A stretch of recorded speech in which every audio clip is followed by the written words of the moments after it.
Hace un par de semanas, cuando hablamos de los 6 reinos, o los 6 mundos de la existencia, ¿se acuerdan? Les insistí en la idea de que es por un lado es una metáfora, pero que es un continuo de experiencias, un continuo de condiciones, un continuo de condiciones internas e externas, un continuo que incluye condiciones físicas, incluye organizaciones, incluye materializaciones, y que cada uno posibilita ciertas experiencias e imposibilita otras. Así que tenemos lo interesante de esa imagen de los 6 reinos como herramienta, era orientarnos de acuerdo a lo que estábamos buscando, cómo movernos y sobre todo cómo evitar los riesgos y los problemas y el sufrimiento inherente a cada uno de estos riesgos. En esto el continuo de experiencia, ¿se acuerdan que les decía? Depende en qué reino estemos en cada momento, es lo que experimentamos. Y que por supuesto, como nos vamos encontrando y relacionando con gente, con organizaciones, con instituciones, con materializaciones de ese reino, todo refuerza lo mismo. Allá por los años 50, 1950 aproximadamente, un psiquiatra canadiense, Eric Berne, desarrolló, es uno de los primeros que empieza a utilizar la teoría de los juegos para analizar a las personas y las relaciones. Y él desarrolla lo que se conoce luego como el análisis transaccional, el análisis de las personas y el autoanálisis a partir de las transacciones, de las relaciones que tengo, de la forma en que me relaciono. Entonces él estableció algunas categorías y básicamente la parte terapéutica del análisis transaccional es modificar la forma en la que me relaciono, modificar la forma en que intercambio, con quiénes intercambio, dónde intercambio, como forma de curarme, y si estoy curado, como forma de aliviarme. Cuando Verne presentaba su modo de enfocar esto, él siempre arrancaba insistiendo en que todos tenemos, él le llamaba necesidad de estímulo, hambre de estímulo. Y ponía un montón de ejemplos, se fundamentaban un montón de investigaciones donde gente privada del contacto, marginada por los demás, empezaba a desarrollar un montón de desbalances psíquicos, empezaba a desarrollar un montón de tensiones internas, porque él insistía en que necesitamos estímulo, en que así como nuestro cuerpo necesita comida, nuestra psiquis necesita estímulos. Y él avanzaba con esta imagen de lo culinario como metáfora de lo psíquico, y es en lo que yo quiero hacer énfasis hoy. Y él decía, como en el mundo de la cocina, dice, hay muy buenos cocineros, dice, y hay gente que cocina muy mal. Hay gente que con 2 ingredientes cualquiera hace platos deliciosos, y hay otra gente con todos los mejores ingredientes hace cosas horribles. Y él decía, en las relaciones humanas, en lo actitudinal, es decir, en la manera en que nos paramos frente al mundo y nos relacionamos, él decía, es igual. Hay buenos cocineros y hay muy malos cocineros. Que tiene que ver también, decía él, con la manera en que uno aprecia los alimentos y la manera que uno come. Están los gourmets, que comen pequeñas porciones atendiendo a la diferencia de sabores, a las texturas. Y están los que van y se tragan, lo que le pongan adelante se tragan. Es más, todos nosotros conocemos gente que no mastica. O sea, si hay alguno acá, empiece a masticar hasta por una cuestión de salud física. El punto es esta analogía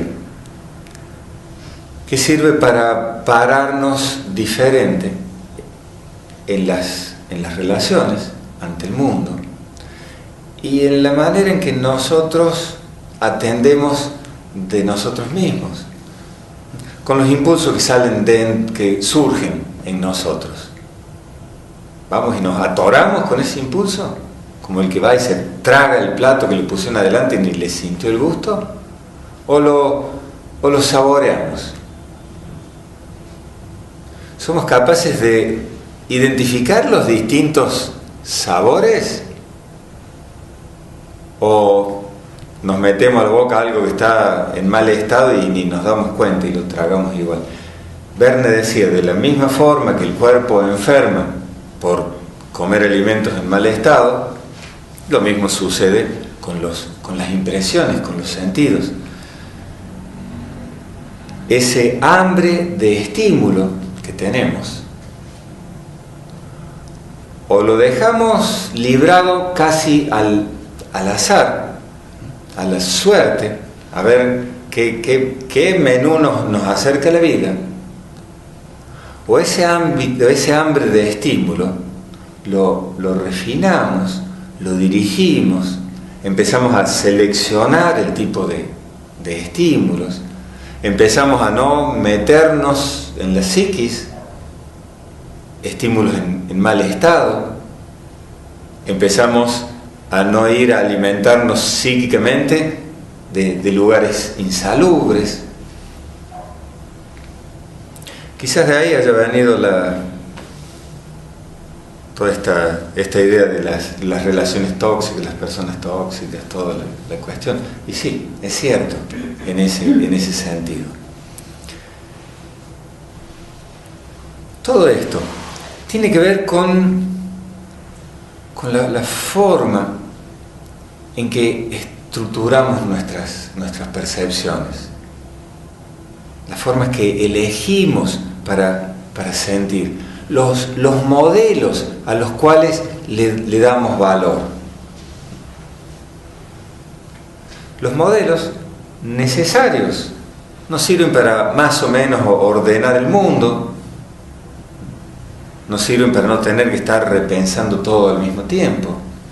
A veces los modelos nos sirven como para anticipar algunos aspectos que no conozco. El modelo me puede dar un indicio de qué puede salir de ahí.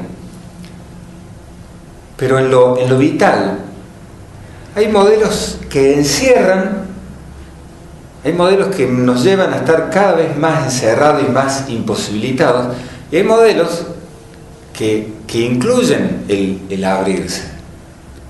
Hay modelos como el que yo intento transmitirle y entusiasmarlos en cada clase. Hay modelos en donde siempre uno está dispuesto a provisoriamente suspender el juicio y ver, experimentar, adentrarse un poquito. No es que uno renuncie a tener el juicio. En ciertas condiciones uno se atreve a suspenderlo y a ver, experimentar lo nuevo. Suspender la incredulidad. Pues finalmente, credulidad, incredulidad, tiene que ver con formas psíquicas y tiene que ver también con determinados modelos, ambientes. cuando mi modelo es todo incredulidad, cuando mi modelo no es capaz de suspender el juicio, estoy cada vez más encerrado.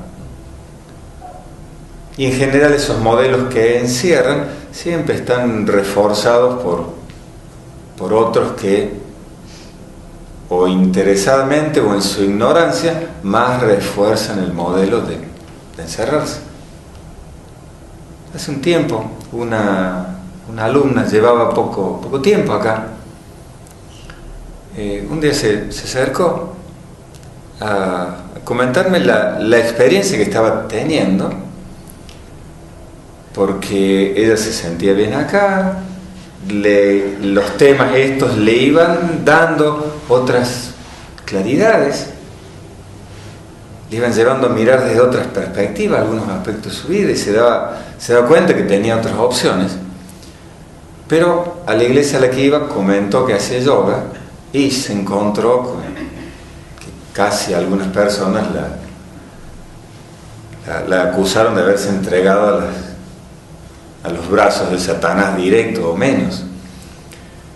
Lo bueno que ella reservaba para sí misma su propio criterio y dice, bueno, pero yo no veo ningún problema, no veo colisiones, no veo dónde está el problema. Son los distintos modelos, ¿no?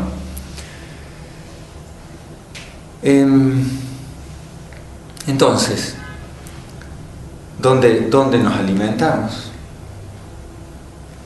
¿Qué tipo de relaciones, qué tipo de transacciones tenemos con el medio y con las personas? ¿Y qué tipo de alimento eso va creando?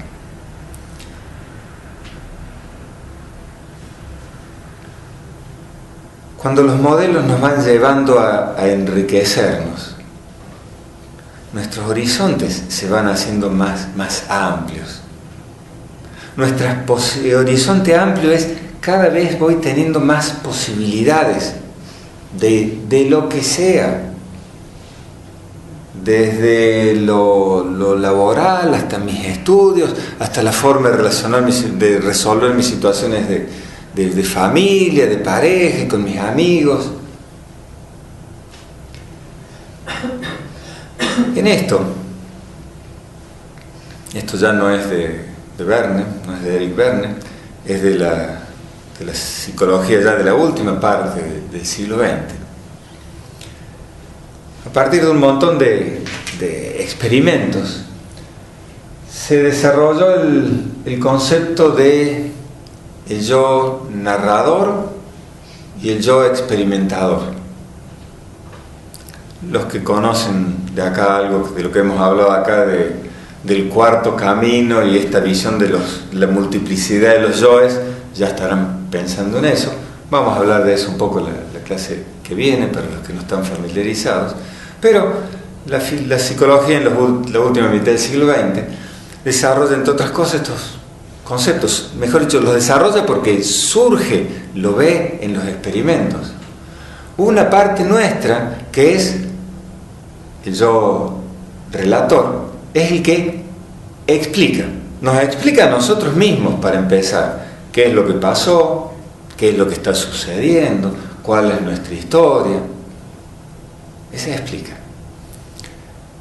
El problema con ese yo relator es que, según la psicología, por una necesidad de sanidad y de integración y de sensación de coherencia, el yo relator está permanentemente con una tijera y con una fibra negra, censurando algunas cosas, cortando otras, pegoteándolas. Todo termina teniendo sentido dentro del modelo en el que me muevo. Todo termina sentido dentro del reino en el que me muevo. Pero el yo relator no tiene ningún tipo de inconveniente de cortar, de reformular, de tachar algo que... Una de las cosas que desarrolló que hizo evidente este yo relator, no es que tengamos una personita, no, pero es una función, es el tema de la memoria. Cuando recordamos algo, no es una ficha que sacamos donde está todo anotado. Ahí en la memoria hay algunos elementos. A partir de esos elementos reconstruimos. Pero reconstruimos con lo que recordamos del hecho, reconstruimos con experiencias que hemos tenido por el camino, con sensaciones que hemos tenido relacionadas con esos hechos, y eso es el recuerdo. Uno de los psicólogos que más investigó eso, empezó a investigar cuando él era muy chico durante la Segunda Guerra, pero tenía hermanos más grandes. Y una vez en una reunión de familiares, de amigos, él recordó determinado evento muy impactante de un bombardeo, de unos incendios durante la guerra. Pero resulta que él no había estado en ese lugar. Era muy chico, no estaba en él. ¿Qué había pasado? Es un evento que había sido contado en la familia, distinta gente ha ido aportando, y él lo escuchó tantas veces que él estaba, pero segurísimo, garantizaba, él decía, hubiera dado su vida porque se estaba por asegurar de que se estaba acordando algo que él había vivido. Y después todos le explicaron que no, fue y constató, él no había estado. Entonces ahí empezó a investigar y dijo, pero si ese recuerdo lo tengo tan claro, ¿qué pasó? Es uno de los que empieza a investigar esto. Cada vez que recordamos algo, ese recuerdo, digamos, se vuelve a guardar con un poquito de las sensaciones de lo que está sucediendo cuando lo estamos recordando. Todo esto venía al yo relator. Los experimentos hechos con gente a la cual por distintas situaciones le han tenido que separar los hemisferios cerebrales. Ustedes saben, tenemos dos hemisferios. Uno tiende a ciertas funciones, otro tiende a ciertas otras. Cada uno controla la mitad opuesta del cuerpo. Digo tiende porque no es tan taxativa que el izquierdo es el racional y el derecho es el artístico. Hay funciones que están divididas en ambas partes. Cada vez que se estudia, que se va descubriendo más las funciones cerebrales están distribuidas, pero por distintas razones ha habido personas que le han tenido que separar, desconectar un hemisferio del otro. Y los experimentos hechos con estas personas aparece netamente el yo relator. Cosas que han sucedido, que han hecho, respuestas que la persona ha dado, reacciones que la persona ha tenido a partir de uno de los hemisferios, el hemisferio izquierdo, que es donde está básicamente el yo relator verbal, siempre tiene explicación. Los psicólogos que están haciendo el experimento saben qué tipo de estímulo le dieron al otro hemisferio cerebral, al izquierdo, al derecho. Pero el izquierdo, que no sabe de eso, lo explica, pone una explicación, cualquiera. Bueno, por ahí como los chicos a veces, ¿no? Hacen algo, uno les pregunta y explican cualquier cosa. El punto de este es, aún nosotros con cerebro unido, hay un yo relator, va contando una historia a partir de cierto guión que tiene. Pero hay otro yo, el yo experimentador. El yo experimentador no le pone nombre a nada, no pone ninguna experiencia en ningún contexto, se abre, la siente, la vive. No están absolutamente separados, porque obviamente el yo relator genera condiciones en las cuales el yo experimentador va a tener que experimentar. Y a veces las experiencias del yo experimentador son tan fuertes que al yo relator no le queda más remedio que introducir algunos elementos en el relato. Pero el punto no es tanto meternos en cómo funciona uno con el otro, sino saber, imaginarnos que hay un yo relator, siempre hilvanando la historia oficial de mi vida, basada en los modelos que he puesto. Y eso muchas veces nos imposibilita ir más allá, nos imposibilita liberarnos de pesos, nos imposibilita liberarnos de sufrimiento, nos hace sufrir el momento presente, nos bloquea experiencias, porque la experiencia se abre en un espacio donde el yo relator no tiene una categoría para eso, no tiene un renglón para eso. Esos son los elementos que quería compartir hoy con ustedes. El hambre de estímulo, la necesidad de estímulo. Toda esta idea de lo culinario con lo psíquico en este satisfacer el hambre de estímulo y la necesidad de alimento psíquico. La existencia de los modelos, condicionando, a veces facilitando y otras empobreciendo y cerrando eso. Modelos guiados por el temor o modelos guiados por la curiosidad, por el deseo de saber y de conocer. Llevan a mundos distintos, a vidas distintas. Y después, esta cuestión del yo experimentador y el yo relator. Alguien por ahí decía que a un montón de personas, si se le diera a elegir entre la más fabulosa de las vacaciones en una isla paradisíaca o en el lugar soñado con la persona soñada,